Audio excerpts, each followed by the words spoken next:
What is up, guys? My name is Aaron or ajmarkle. I'm a YouTuber and a creator like millions of people on this platform. But as the title suggests, YouTube has ongoing problems. Now, before I start, I want to say that before I continue, please share this video because I want this to get out there. Because I want everyone to hear the message I'm about to bring. So, let's get to it. So, the elephant in the room is some of the things that YouTube has done regarding copyright and community guideline strikes. Now, there is a system of copyright, so that way no one can steal people's copyright work, whether it's a music video or even a gaming video, maybe even just other related content. However, it's not always easy to fight that. In fact, I've seen creators on this platform have to fight someone who content ID, that's where you can content ID something, whether it's a video or a audio track or even a song, and claim it as your own. The guy ended up fighting it, had a big audience. But unfortunately, it was very hard to do, and the guy did get terminated, but it wasn't easy to do. And he was a big creator. But what about the small guys, the smaller creators that literally had to fight tooth and nail whenever there's a copyright problem? They don't really have that much luck until they get up to a certain point in YouTube.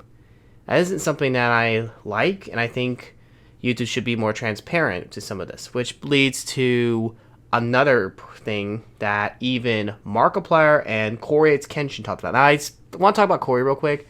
He uploaded a video, re-uploaded it. But he also added a message in the beginning about what happened. YouTube decided to basically give it a warning and age restricted the video. And rather than talk to him, I mean, he's not a small creator. Corey Kenshin has 14 million subscribers, and tell him, hey, there are certain parts in this video that might be deemed offensive to the community guidelines. Can you edit it and fix it? And Markiplier addressed this too.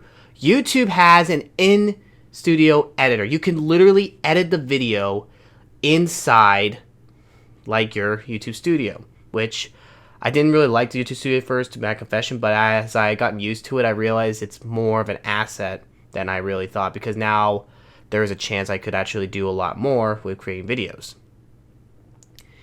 And with that in mind, I have a lot to look forward to when I ever upload a video.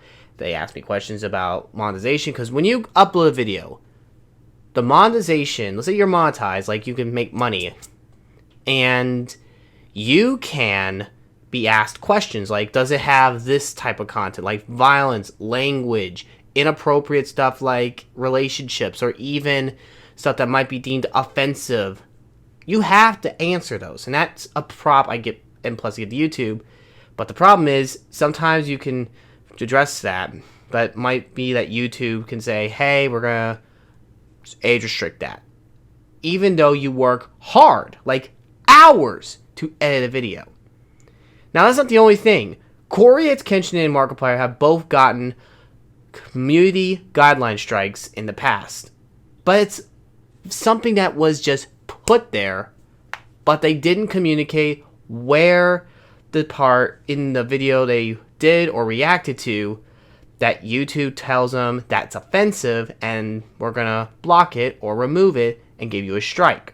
There was no communication on how to fix it. There was no communication how to avoid that. And as a result, they got the strikes.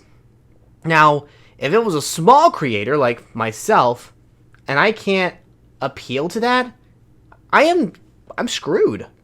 I don't want to say that type of language a lot, but you're basically done for if you're a small creator.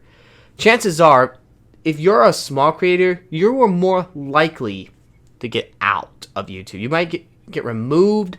You might have a chance of losing your channel because you are just a small creator, and the little man doesn't really have much of a voice.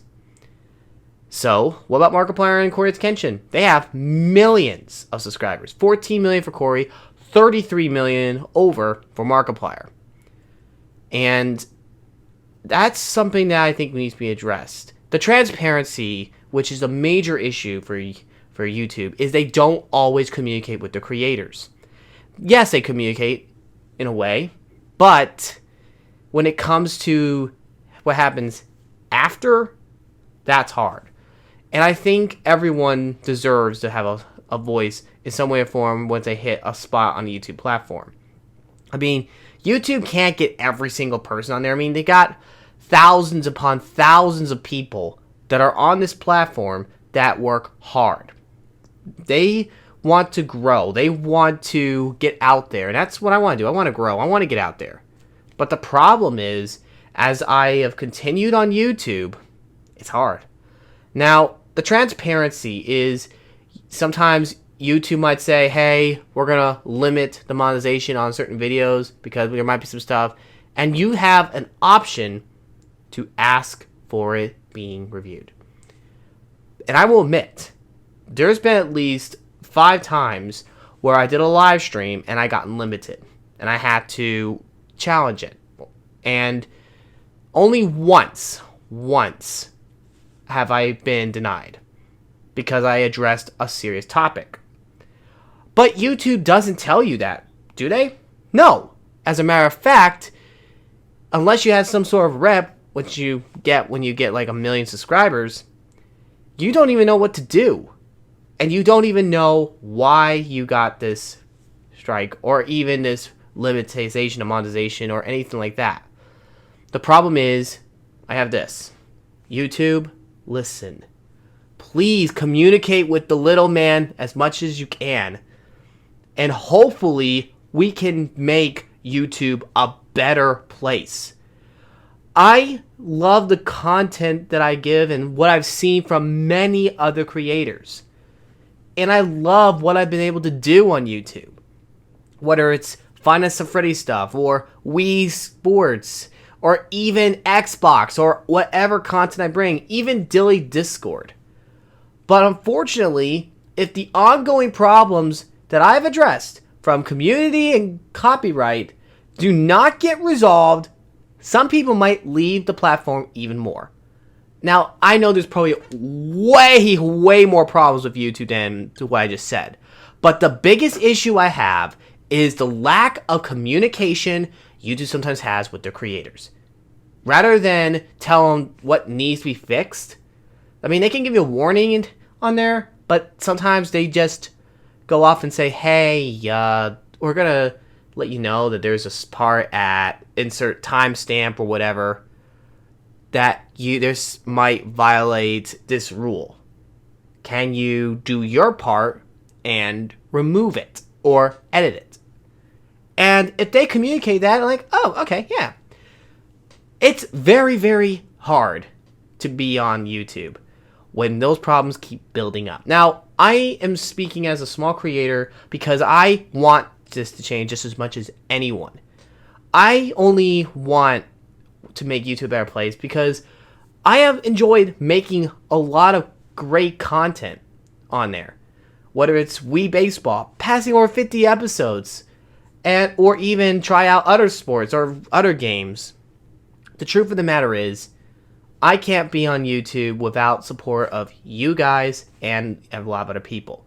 And Corey and Markiplier also have their branch of support as well. They worked hard to get on the platform. They worked hard to get big. I mean, Markiplier is basically, in my opinion, one of the lead role models in the YouTube gaming industry. And Corey is up there too. But Markiplier, who has been a role model to a lot of people, helped out a lot. Now, as I conclude, please share this video, let it get out there, and let people know that we need to speak up on these issues. There's nothing wrong with being open. There's nothing wrong with being transparent about this. And there's nothing wrong with letting people know we need to have a communication. Now, I know this is going to be a tough pill to swallow for some people, but please help share this video to every platform on social media and let people know we're going to speak up, we're going to do good, and we're going to make a change to make YouTube a bigger and better place than ever before. Thank you guys for watching. I'm going to say it. God bless. You rock. Don't you ever forget it.